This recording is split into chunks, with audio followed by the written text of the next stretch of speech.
Allahumma salli wa sallim wa barik alaihi.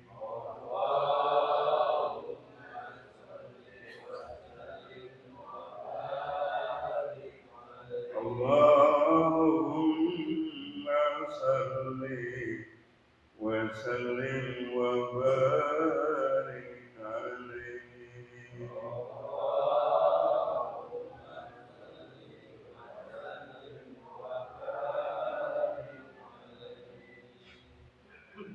الفاتحة. الله يفتح علينا فتوح العارفين ويفقهنا في الدين ويرزقنا كمال الإخلاص واليقين ثم إلى أرواح العلماء العاملين والأولياء الصالحين ولوالدي الحاضرين أجمعين أن الله يقبل من الجميع ويعفو عن الجميع ويشفع شأن الجميع في الدين والدنيا والآخرة وعلى كل نية صالحة وإلى حضرة النبي الفاتحة. أعوذ بالله من الشيطان الرجيم. الحمد لله رب العالمين. إياك نعبد وإياك نستعين صراط المستقيم صراط الذين أنعمت عليهم غير المغضوب عليهم ولا الضالين. بسم الله الرحمن الرحيم. الحمد لله رب العالمين الذي يوفي نعمه ويكافئ مزيده. يا ربنا لك الحمد ولك الشكر كما ينبغي لجلال وجهك وعظيم سلطانك. اللهم ارحمنا. اللهم ربي زدنا علما نافعا وارزقنا طيبا وعملا متقبلا. اللهم ربي زدنا علما نافعا وارزقنا طيبا وعملا صالحا. اللهم ربي زدنا علما نافعا وارزقنا وعملا متقبلا. اللهم ربنا ظلمنا انفسنا وإن لم تغفر لنا وترحمنا لنكونن من الخاسرين. ربنا لا تزغ قلوبنا بعد إذ هديتنا وهب لنا من لدنك رحمة إنك أنت الوهاب. ربنا هب لنا من أزواجنا وذرياتنا قرة أعين واجعلنا للمتقين إماما. ربنا آتنا في الدنيا حسنة وفي الآخرة حسنة وقنا عذاب النار. وصلى الله على خير محمد وعلى آله وصحبه أجمعين. أنا ربك رب العزة عما يصفون. سلام على المرسلين والحمد لله. السلام عليكم ورحمة الله وبركاته. الحمد لله رب العالمين وبه نستعين على أمور الدنيا والدين. أشهد أن لا إله إلا الله وحده لا شريك له وأشهد أن محمدا عبده ورسوله لا نبي بعده. رب اشرح لي صدري ويسر لي أمري واحلل عقدة من لساني يفقهوا قولي. سبحانك لا علم لنا إلا ما علمتنا إنك أنت العليم الحكيم. لا حول ولا قوة إلا بالله العلي العظيم. Hadirin hadirat Bapak dan saudara sekalian, jamaah taklim minggu pagi, mudah-mudahan kita semua dimuliakan Allah Subhanahu wa taala. Puji serta rasa syukur sama kita panjatkan kepada Allah Subhanahu wa taala atas limpahan rahmat taufik hidayah dunia kita. Salawat dan salam semoga tercurah bagi keribuan dengan kita Nabi Muhammad SAW. Dan sekalian, kita sekarang sudah hampir di penghujung bulan Syawal dan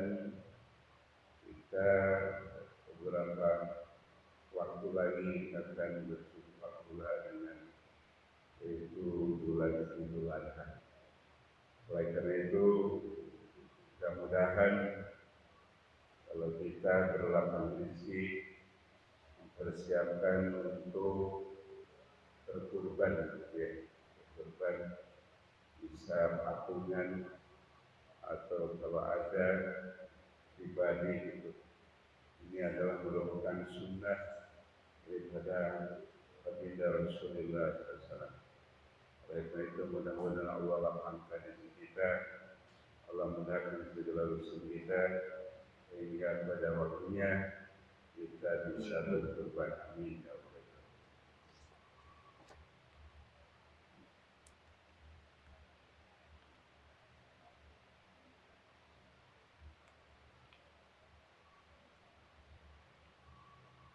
Bismillahirrahmanirrahim.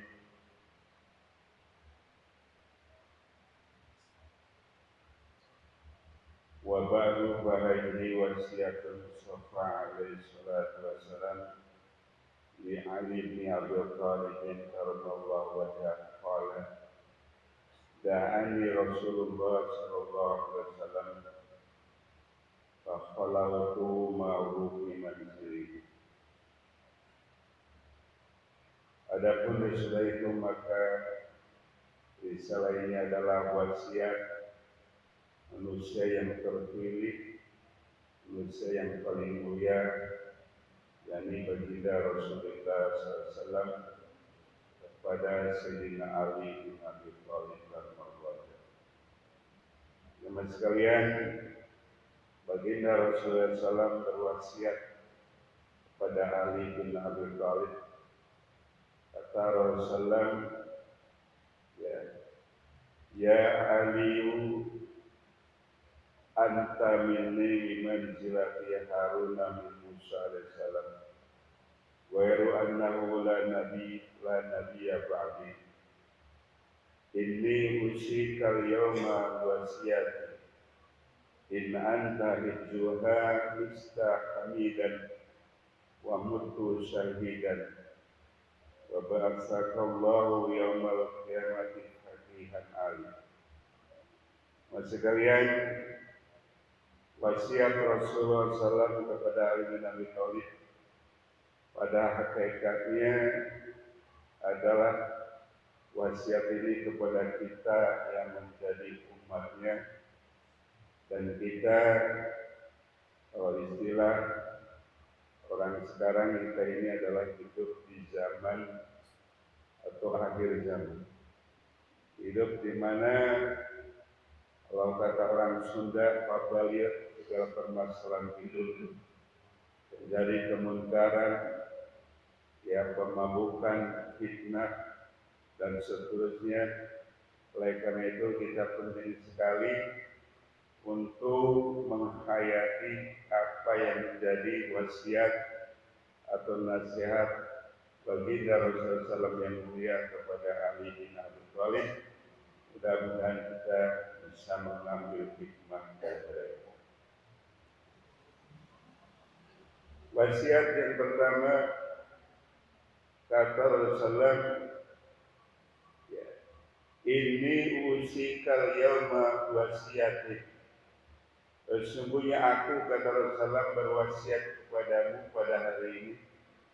In anta hifdhaha, in anta hafidhaha ista hamidan.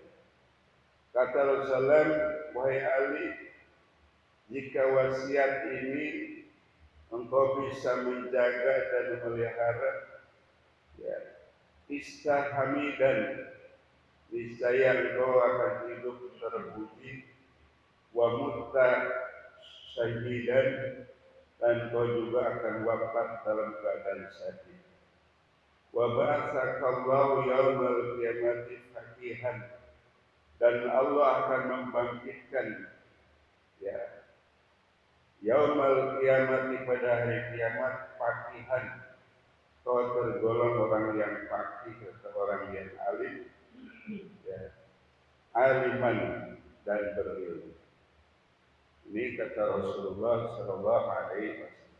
Jadi kalau bisa kalau seorang memelihara dan menjaga wasiatku ini, maka engkau nanti di yaumil kiamat akan dibangkitkan dalam kuburmu. Pertama engkau tergolong orang yang hak, yang paham terhadap agama. Makanya kita diajar oleh Rasulullah, ya, satu doa, Allahumma faqihni fiddin wa allimni ta'wil. Ya Allah, berikanlah kami kepahaman terhadap agama dan bisa menakwilkan ilmu pengetahuan tentang agama. Kemudian wasiat Rasulullah kepada Ali bin Abi Thalib, kata Rasulullah, ya Ali, man akala halala sofa dinuhu wa raqa qalbuhu wa lam yakul li da'watihi hijab. Jemaah sekalian, kata Rasulullah, wahai Ali, man akala halala, siapa orang yang memakan barang yang halal, ya, apakah itu barang yang halal, ya, terutama sekali mendapatkannya kalau uang dari cara yang halal. Kata Rasulullah, siapa orang yang memakan barang yang halal, sofa dinuhu, maka murni agamanya, warqa qalbuhu, dan lembut hatinya, walam yakun lidakwatihi, dan tidak ada suatu halangan, ya, dakwati akan dakwahnya, hijabun, tidak ada hijab. Nah, ini pengaruh atau dampak kalau seseorang makan minum dari barang yang halal dan usaha yang halal. Apa itu dampaknya? Yang pertama, akan, ya, dia istiqomah dalam agama, fanatik terhadap ajaran agamanya, tidak mencela-mencela, berpegang teguh kepada ajaran agama. Ini sangat prinsip dalam kehidupan beragama. Apalagi di zaman sekarang ini, di mana kita, ya, sering terjebak pada perbuatan-perbuatan yang berdalih toleransi dan sebagainya, sehingga tanpa terasa akidah kita melenceng jauh daripada ajaran ahli sunnah wal jamaah, ajaran yang diajarkan oleh Rasulullah SAW. Yang kedua, waraqa qalbu, lembut hatinya. Bapak Ibu sekalian, orang kalau hatinya lembut, enak, ya, ucapannya enak, kemudian performan ataupun wajahnya sejuk, begitu ya.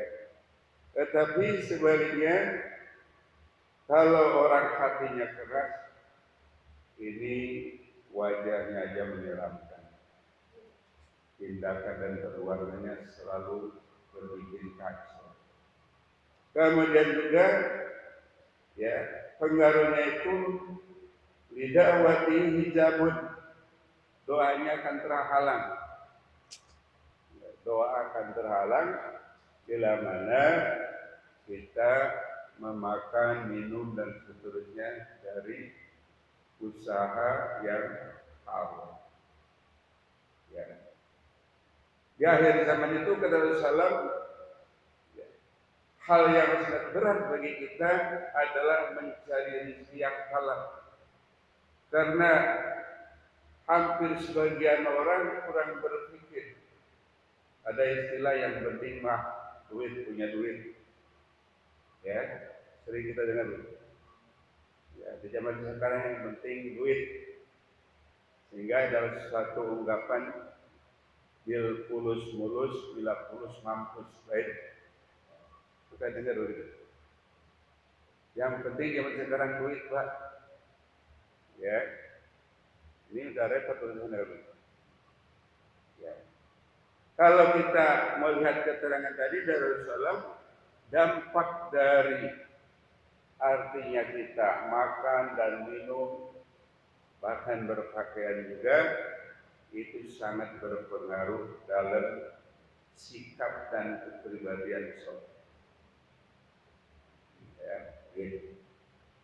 Oleh karena itu Bapak dan Ibu sekalian, walaupun susahnya kita dalam kehidupan sekarang mencari makan istilahnya, tapi kita harus berusaha maksimal dan profesional juga memohon kepada Allah agar memberikan rezeki yang halal.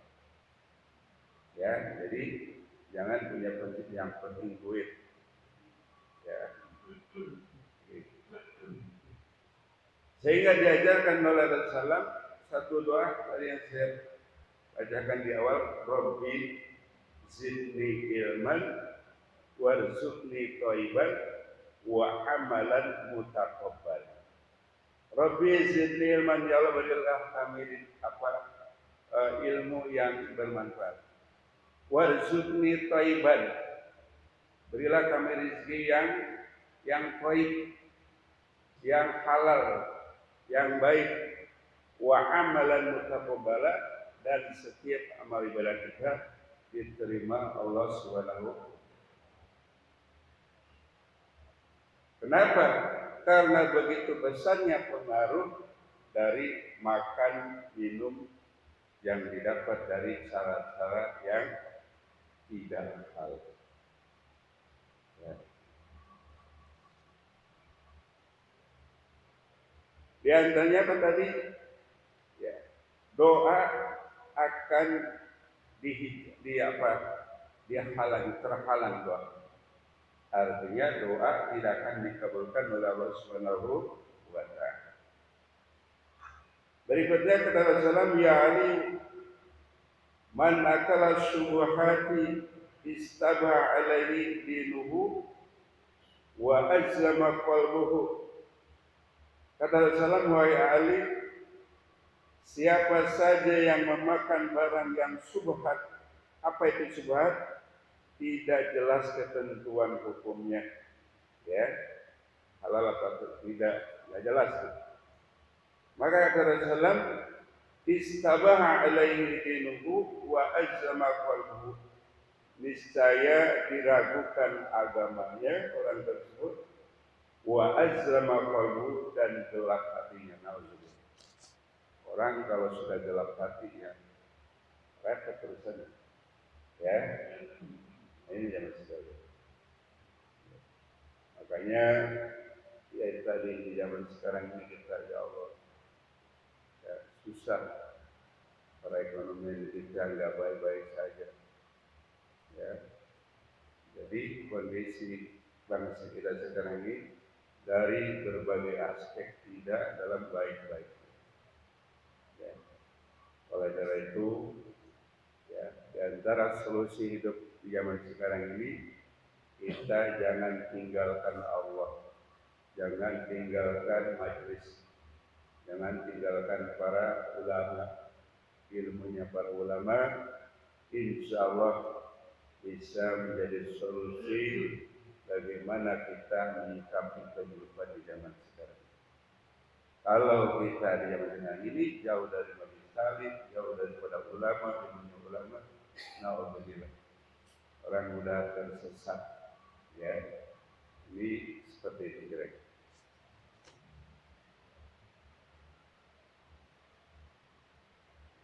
Kemudian kata Rasulullah, wa man akala al-harama mata qalbuhu wa khaffa dinuhu wa dawfa yaqinuhu wa hajiballahu da'watahu wa qallat ibadatuh. Kata Rasulullah, dan siapa saja orang yang memakan barang yang haram, niscaya mati hatinya. Pertama, ya, hati yang menjadi mati. Wa khaffa dinuhu, dan remeh-temeh agamanya, anggap enteng aja. Ya, zaman sekarang kan katanya jangan pun yang haram, yang halal, ya yang haram ada susah. Ya sering kita dengar. Kalau kita punya mindset atau pemikiran begitu, maka tentu saja Allah juga akan berikan rezeki yang haram kepada kita. Nauzubillah. Tapi kalau kita punya keyakinan, kemudian kita dibarengi dengan ya bekerja yang profesional, lalu berdoa kepada Allah, maka yakinlah teman sekalian, kita akan dikaruniai oleh Allah kebaikan rezeki yang halal sesuai dengan usaha. Teman sekalian, emang sangat pelik dalam kehidupan ini.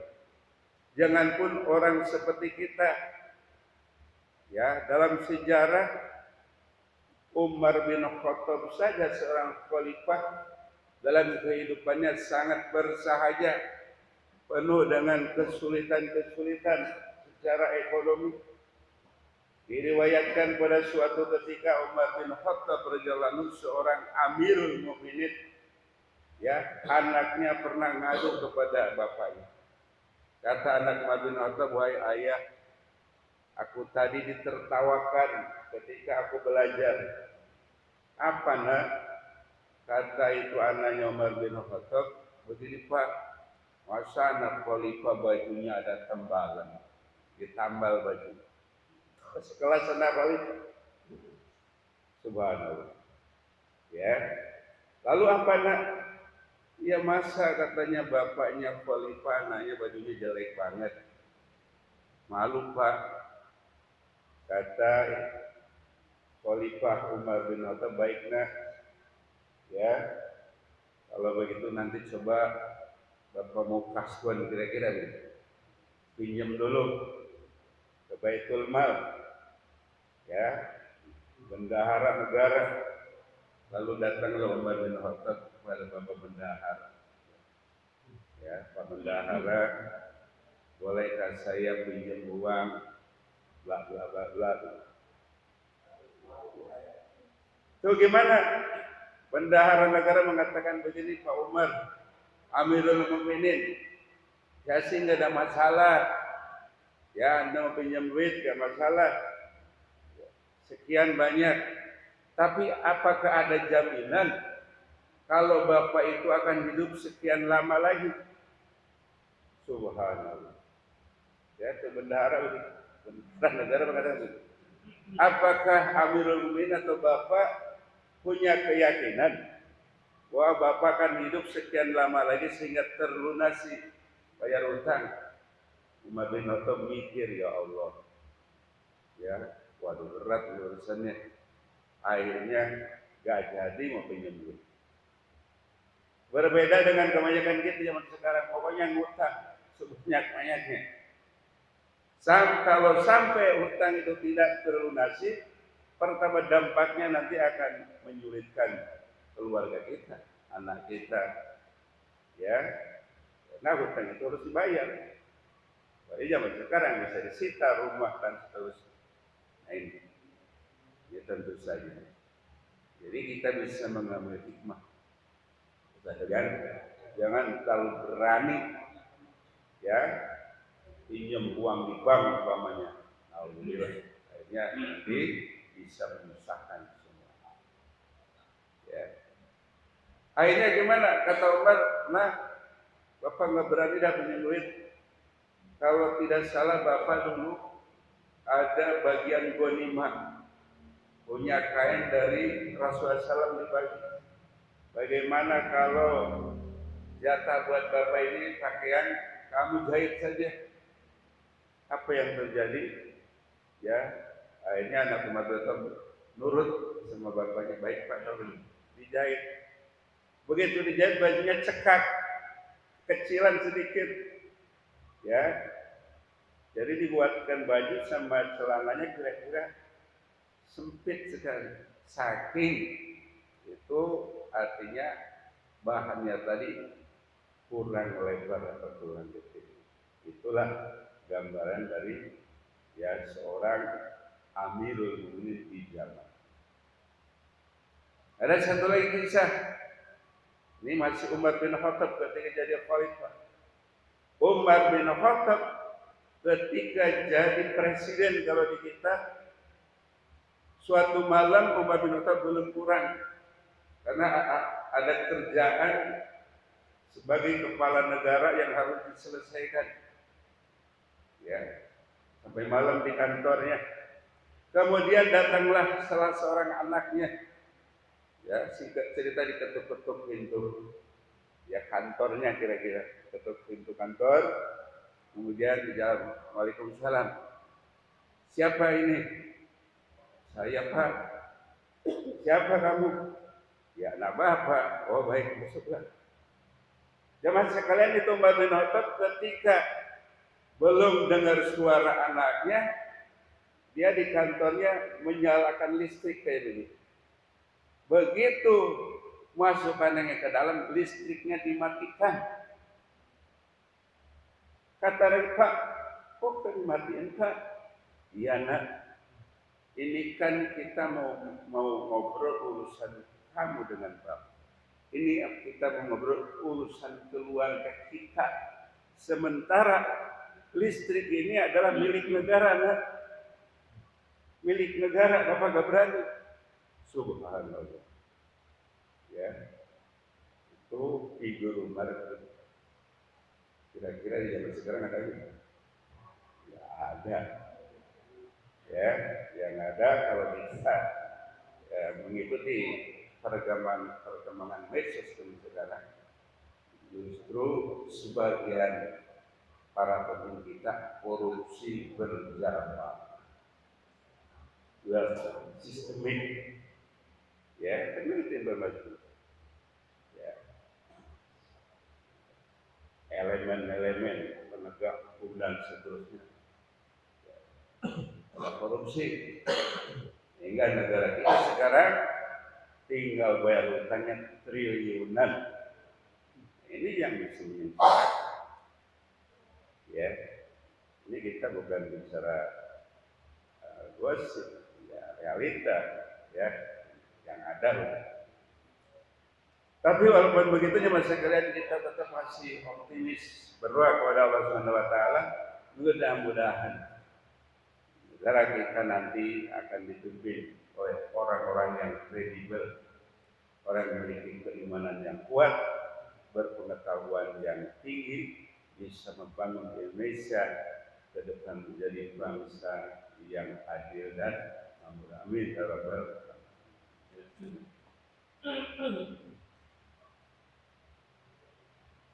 Selanjutnya kata Rasulullah, ya, wasiat kepada Ali, "Ya Ali, ija qadaballahu ala ahadin razaqahu malan haraman, fa ija istadda qadabuhu alaihi wakkala bihi syaitan." Artinya kata Rasulullah, "Wahai Ali, apabila Allah sudah murka kepada seseorang, razaqahu malan haraman, maka orang tersebut akan diberikan, ya, rizki atau barang yang cara mendapatkan hartanya yang haram." Jadi razaqahu malan haraman, Allah memberikan rizki yang haram. Faida istada qadabu, maka apabila sudah banget Allah murka kepada hambanya tadi, maka, ya, ghadabu alaihi wa kalabi syaitan, maka Allah akan menguasakan diri orang tersebut kepada setan. Jadi setan menjadi karib, setan menjadi sekutunya, bukan lagi Allah Subhanahu wa taala, bukan lagi malaikat. Setan bersekutu pada diri. Jadi sudah dikendalikan setan. Kalau setan mengendalikan manusia, tentu saja akan menimbulkan kekacauan. Ini ya, taruh salam.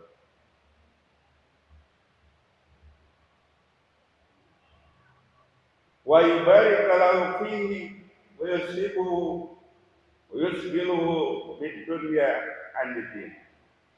Kemudian kata Rasulullah, setan akan memberi keberkahan kepada orang tersebut dengan harta yang haram, dan setan akan menjadi kawan orang itu dan membuat sibuk orang itu dengan urusan duniawi belaka.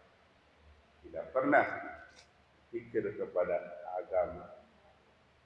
Ya, ini ya wasiat dari Rasulullah Sallallahu Alaihi Wasallam. Wa yusahilu lahu umura dunyahu wa yaqulullahu ghafurur rahim. Dan setan selalu membisikkan kepada orang seperti itu, dia mengatakan, nggak apa-apalah, nanti aja bulan mati tobat beres. Ya, nah itu jangan sekali. Ini ya saya sering baca ya informasi begitu. Sebagian orang-orang sekuler, ya dia ditakdirkan sebagai tokoh, baik tokoh agama yang barangkali dia karena terlalu banyak makan makanan yang haram dan subhan, akhirnya pikirannya sekuler. Mumpung dah ini ada jabatan, korupsi sebanyak-banyaknya, nanti kita tobat. Gitu. Ya. Ada yang begitu. Jadi mereka berpendapat nggak apa-apa. Korupsi sebanyak-banyaknya, nanti kita tobat. Ya, jadi jemaah sekalian, prinsip yang begini sangat sekuler dan tidak dibenarkan. Kenapa demikian?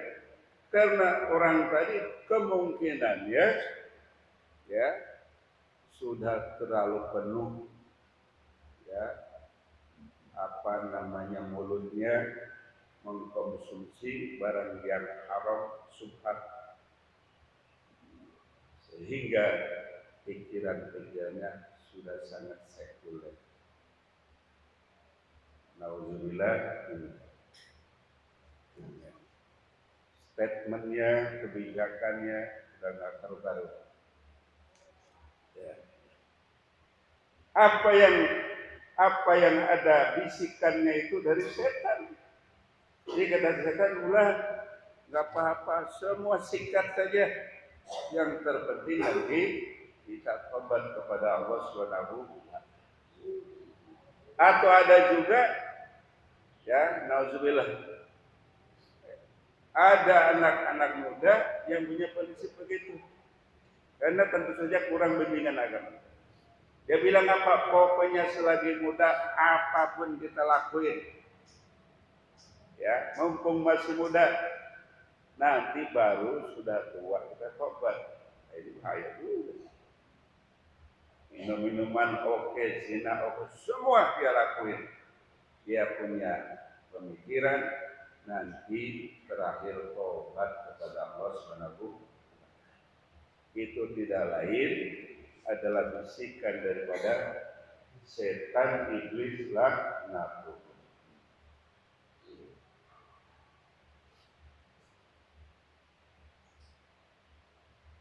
Kemudian yusahilu lahu umura dunyahu wa yakunu ghafurun haliman.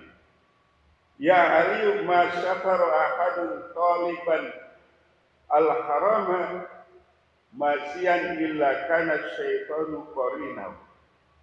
Kata Rasulullah, wahai Ali, tidaklah seseorang yang bepergian dalam rangka mencari barang yang haram dengan berjalan kaki atau naik kendaraan, melainkan pasti setan menjadi kawan yang menemani. Jadi berkawannya aja bukan manusia lagi, setan. Ya, kalau seorang tadi mencari ya harta atau rezeki yang haram.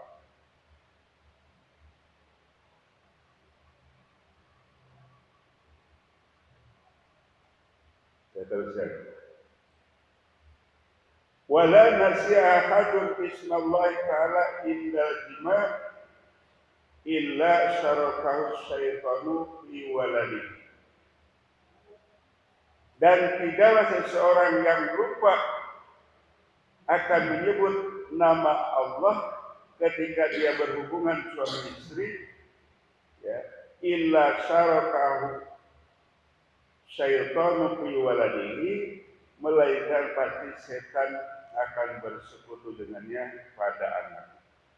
Sekalian, maaf, ini bukan bicara vulgar.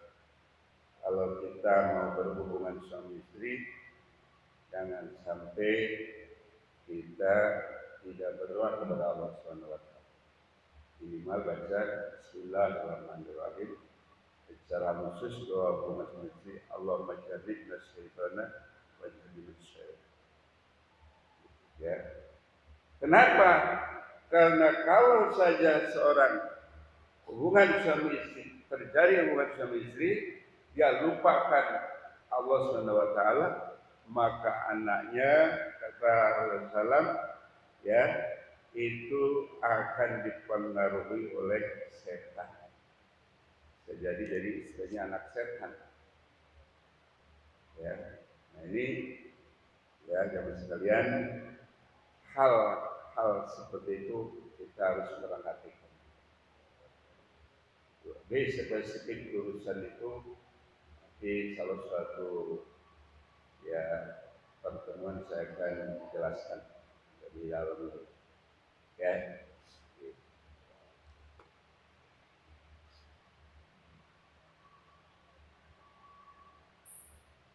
Wa dzalika qalu ta'ala wa syarikum bil amwali wal auladi wa idhum. Dan hal itu termaktub dalam firman Allah Subhanahu wa taala, kata Allah Subhanahu wa taala, wa syarikum fil amwali wal auladi, ya, wa idhum. Ya. Dan berserikatlah dengan mereka pada harta dan anak-anak, dan, ya, janjilah mereka.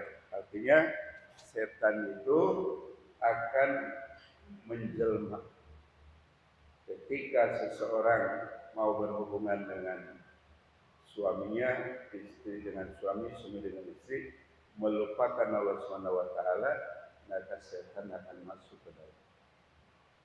Ya. Jamaah sekalian, ya, mudah-mudahan apa yang saya bacakan ini bisa kita mengambil hikmah, menjadi pelajaran bagi kita, dan kita selalu berlindung kepada Allah Subhanahu wa taala dalam kehidupan kita, selalu mendapatkan ridho dan berkah daripada Allah Subhanahu wa taala. Barangkali itu saja yang bisa disampaikan. Kalau ada yang mau ditanyakan, silakan. Mudah-mudahan saya bisa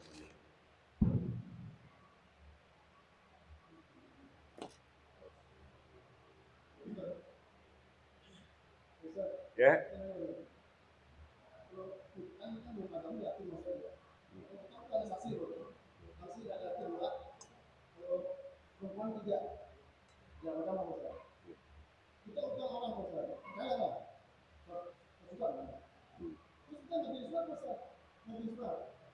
Meninggal kan ada kalau yang pegang nanti ibu saudaranya pas meninggal dia minta pulang surat perjanjiannya kalau nggak bayar bos benar harusnya bukan bos karena dia agama mengatur kalau bukan harus perjanjian itu bos waktu tadi kalau minta mana perjanjiannya kalau nggak perjanjian saya nggak bayar karena perjanjian itu hutang bayarnya kedua nggak ada yang maksudnya nggak kita nggak ada rumah nih kita tempatin karena berarti setiap bulannya kita juta selama kakek juta itu berarti kita itu bukan nggak 3D itu boleh nggak yang kita nggak itu masih ada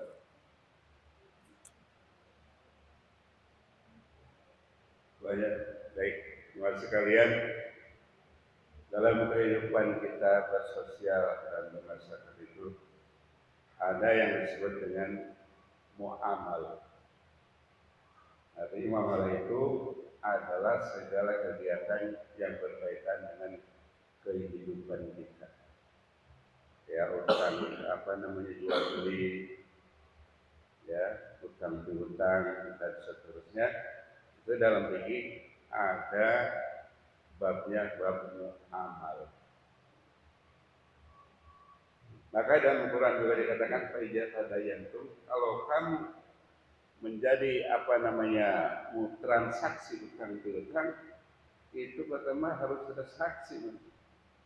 Ini dalam perspektif hukum Islam, ya.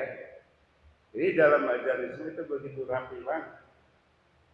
Kalau kita mau transaksi harus ada apa namanya saksi dan harus ditulis, ya harus ada ditulis. Kenapa?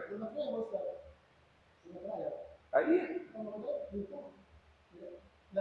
Ya, sebetulnya begitu. Kalau kita praktekkan begitu. Cuman kan yang menjadi permasalahan sekarang ini kita sudah terkontaminasi. Ya, artinya maaf dalam tanda kutip zaman sekarang ini orang nggak mau ribet-ribet biasanya. Pada akhirnya dampaknya nanti terjebak. Jadi kembali kepada ajaran Islam sesungguhnya, apabila kita mengadakan satu transaksi jual beli utang piutang itu harus ada hitam di atas putih, harus ada apa yang ditulis perjanjian saksi dan seterusnya. Itu lengkapnya begitu. Kenapa?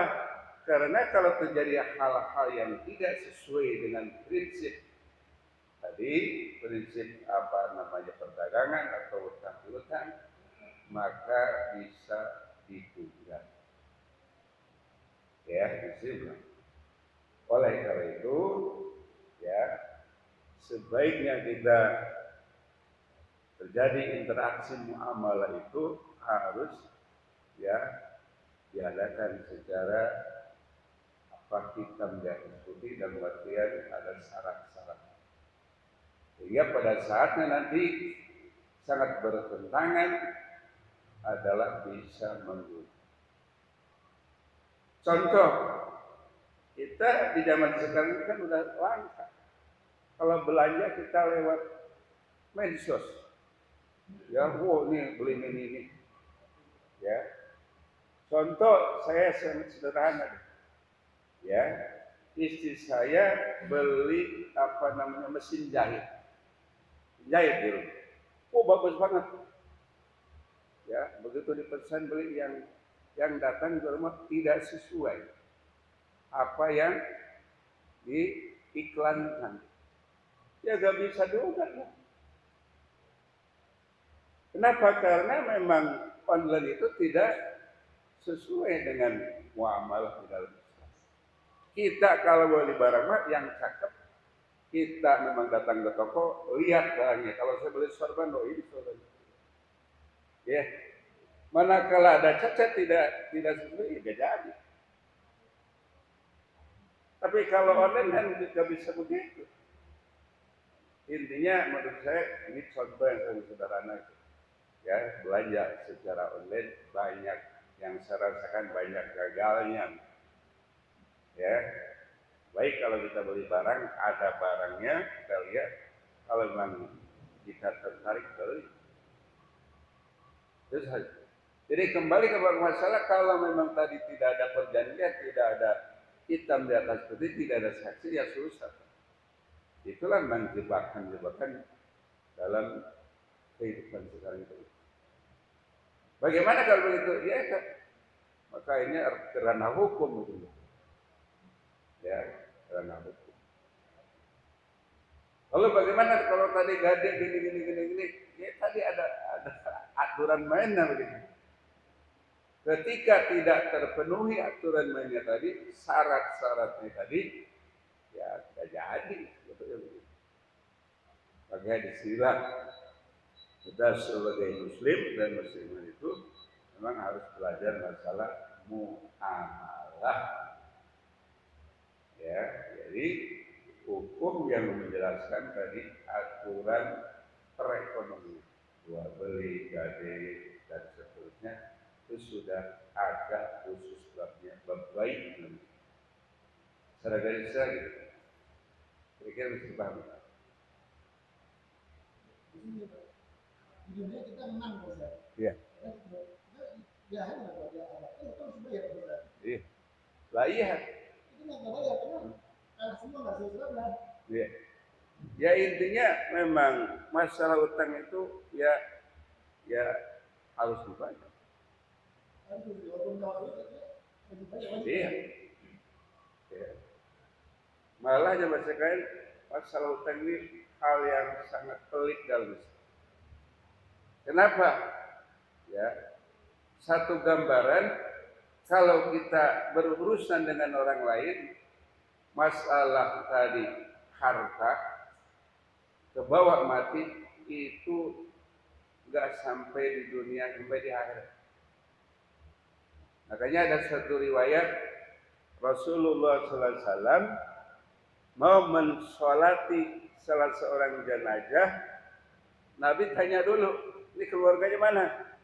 Oh ini, bapak ini punya hutang-hutang enggak?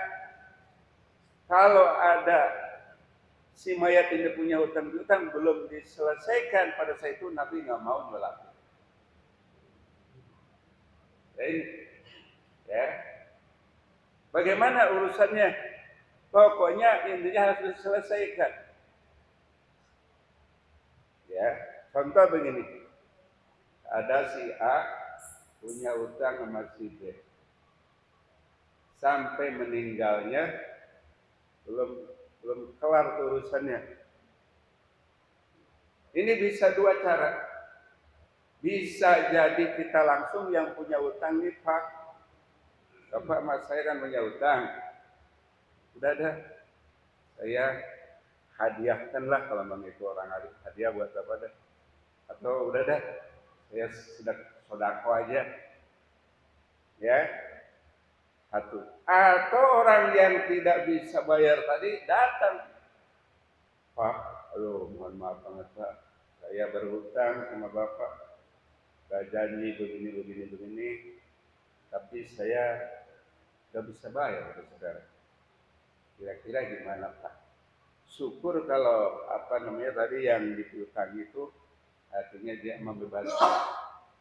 Tapi kalau belum terjadi seperti itu, nyangkutnya sampai akhirat. Ya, itu masalah itu. Makanya alhamdulillah kalau di kita sudah menjadi suatu kebiasaan atau budaya, kan juga begitu ya.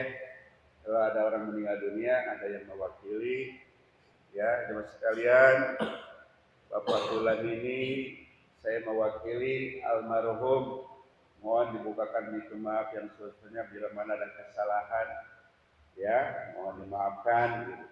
Yang kedua, beliau ini adalah orang yang bermasyarakat di tengah kita, barangkali ada utang piutang. Kalau ada piutang, tolong menghubungi keluarga, kan begitu. Baik, itu sangat penting sekali. Karena khawatir orang yang meninggal dunia sudah dia itu punya kesalahan terhadap Allah, dibebani juga dengan utang. Makanya ada istilah orang bangkrut. Rasulullah SAW pada suatu hari bertanya kepada sahabat, wahai sahabat, tahukah kamu nanti di akhirat ada orang yang bangkrut? Orang bangkrut. Jadi Rasulullah bertanya, tahukah kamu nanti di Yaumul Qiyamah ada orang yang bangkrut? Tahukah kamu siapa mereka? Sahabat bertanya, sahabat menjawab lain-lain sesuai dengan pengetahuan.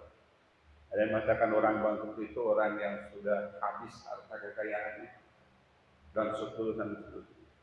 Kata Rasulullah, orang bangkrut itu orang nanti manakala dihisab di yaumil qiyamah, orang nuntut kepada seseorang tadi sementara amal baiknya sudah habis.